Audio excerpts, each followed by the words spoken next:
Bismillahirrahmanirrahim. In the name of God, the most beneficent and most merciful.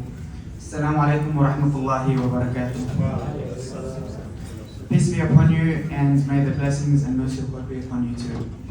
Inshallah, you've been enjoying your evening and learning from it. I hope in our wonderful dinner we haven't forgotten those in Palestine, Sudan, everywhere else that's oppressed, those that are not starving but being starved and being held with all their aid and everything else that's been sent to them. So, as mentioned, my name is Ali Al-Hajj Hussain. Away from my professional role as a project coordinator, project engineer, I am a poet and photographer. I'd like to acknowledge the traditional custodians of the land in which we meet, the Gallipoli people of the Eora Nation, and pay my respects to elders past, present, and emerging, and extend that to any that may be present here today with us. I'd like to thank the organisers, of course, for inviting me. I'm humbled, honoured, and really, truly love these events because it shows us the potential of the youth moving forward.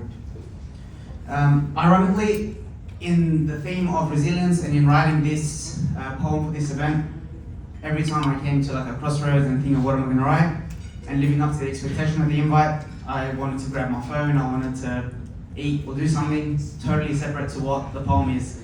And that really relates to everything we do in everyday resilience. There is levels to it, and when we look for little shortfalls, that's where we start to err, and things as simple as brushing your teeth can become a bit harder. So I'll expand on that later. I've got two poems, one of which I wrote. Another one is from a father to his son in World War I, which I felt very relatable in keeping your head about you and your wits about you. And in between, I'll give some context. From the Holy Quran, Surah Al-Baqarah. لا يكلف الله نفسا إلا وسعها. God does not burden a soul more than it can bear. And from Surah Hud, وَاصْبِرْ فَإِنَّ اللَّهَ يُضِيعُ أَجْرَ الْمُحْسِنِينَ. And be patient, certainly Allah does not discount the reward of the good doers.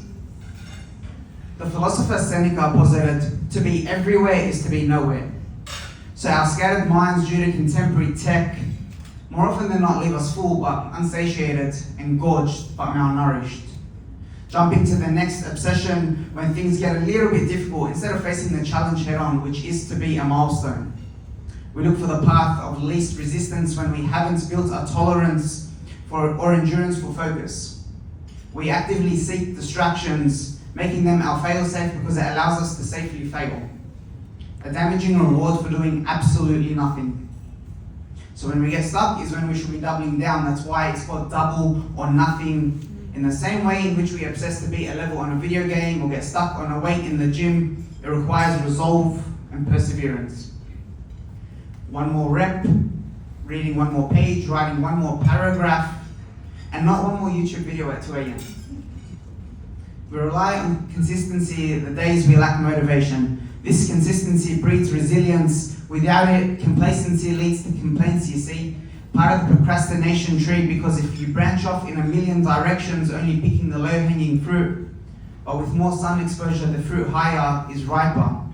So is it not worth the climb for the proverbial fruit juice to be worth the squeeze? Resilience has just as much to do with restraint as it does with what we actively choose to do. It can look like saying no to that extra piece of dessert, eating an Oreo, not a packet, but we're boycotting, so that's fine.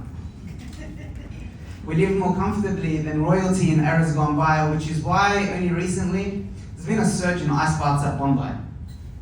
Everyday resilience looks like not letting the next episode play on Netflix, not making the next swipe up on Insta or TikTok Reels. Are we utilizing technology or being used by it? Consuming it or being consumed by it?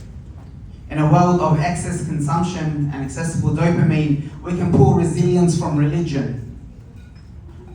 A reminder of restraint, an applicator of routine, like the holy month of Ramadan.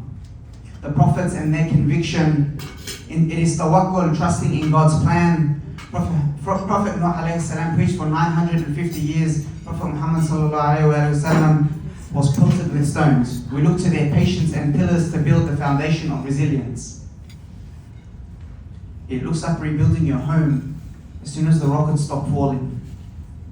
It looks like a Palestinian child saying, Allah is sufficient for us and He is the best disposer of affairs, when many family members have been killed. An extreme example, but why are we so arrogant as when we are given a small sample of trials and tribulations, we start with the woe me's and why me's.